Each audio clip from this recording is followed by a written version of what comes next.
Assalamu alaikum. Haray mi hewri on fop lallandis ko jawontre partiji mo Allah taw hara ko jawontre partiji mo wonbe sibude fode ya image yallo kala ko ontire nder aduna mi torike o mi jeji on fi Allah ene laado partager live meden o moƴƴa gente militaire on be jetti décision mo be jetti on ko fi éliminegol parti politique yi be élimina kadi présidentiel be élimina Sidia Touré be élimina Alpha Condé la même chose kadi Aliou Ba parce que déjà be nangino foni ke menge billo ba ben no luttinama fi muɗum donc e yi be nangi oɗo kadi Aliou Ba nangama goto ala memminade Aliou Ba hande kadi o nangama mo maison centrale mi torike on mi jeji on fi Allah ene laɗo immode e moƴƴa ndaron gentoɗo lam moƴƴa komi non ko yewtude mi aroye en plus de détail ɗo je mi moƴƴa ha feƴƴiti kerede ko mi wondirka kono mi aroye mi jeji o mi torike Allah ɓey ko Allah woni wawɗo mo ronkata mi torike Allah nde eɓɓore ɓe yo Allah bonno fi nde eɓɓore ɓe gentoroɗe la non hakkil famo moƴƴa komi non ko wolande mamadi mi wola moƴƴa mi fillito moƴƴa o congrès IFDG eɓɓaɗo ɓe faala tout possible de ɓe éliminera parti présidentiel dalen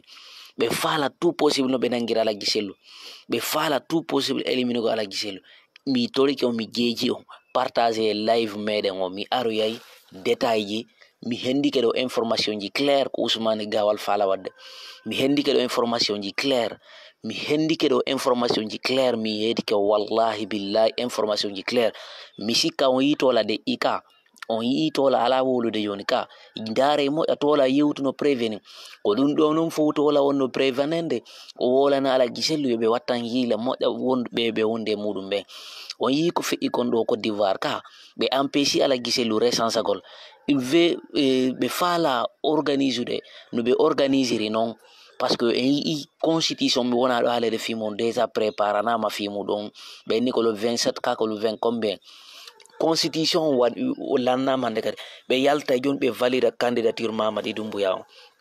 immoɗe e moƴƴa daron wo famon ko minen ko wolande ɓe faala éliminegol présidentiel dale ɓe faala éliminegol Aliou Ba ɓe faala éliminegol fonike men ge déjà ɓe non nangama par ce que mi yi addanama ɗo vidéo mi autorise anaka toon publigol vidéo mais mi yi no vidéo no Sadiba Coulibaly warira noon mi hendike on vidéo ɗon mi tori ko mi jeji on partage la live meɗen o ɓe faala tun éliminegol ala gisello ɓe faala éliminegol ala gisello mi torike Allah ɓay ko Allah woni wawɗo mo ronkata yo Allah halkidir fi CNRD mi torike Allah yo Allah halku Mamadi Doumbouya mi torike Allah ɓay tun ko Allah woni wawɗo mo ronkata mi torike Allah IFDC duwa ƴettude ɗo responsabilité maɓɓe o IFDC no duwa ndaare ɗo ko honɗum duwa waɗugol ɓe prépare moƴƴa ɓe anda jama on visani ɓe nini mi torike Allah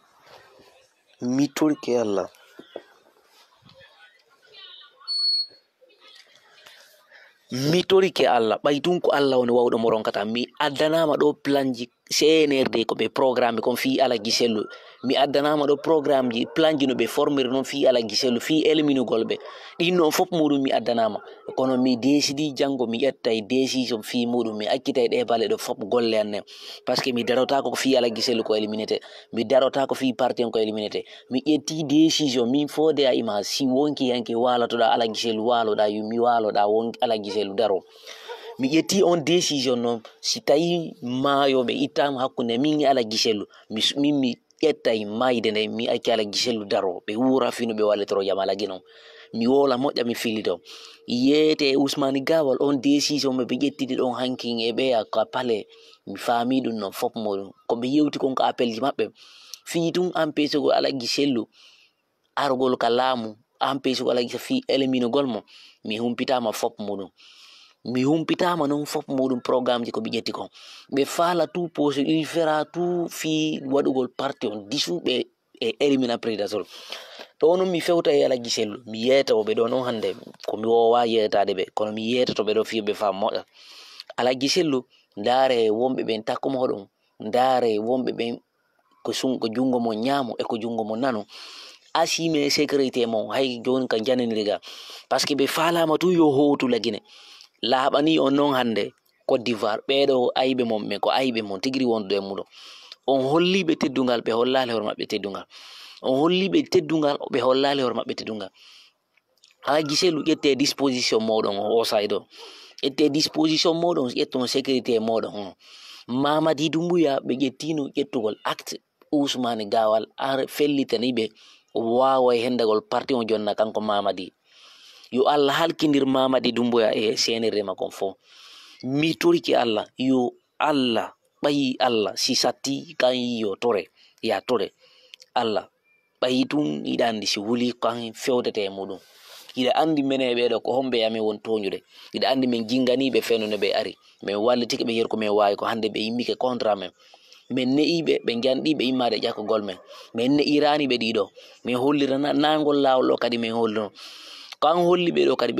ɓe maɓɓe wondiranima deftere ma ande ɓe accitingol lawol ɗon ɓe ari e lawol bongol go mi torike ma Allah halkuɗuɓe fof maɓɓe no halkidirɗa no firawna e hamana ka ndiya mi torike Allah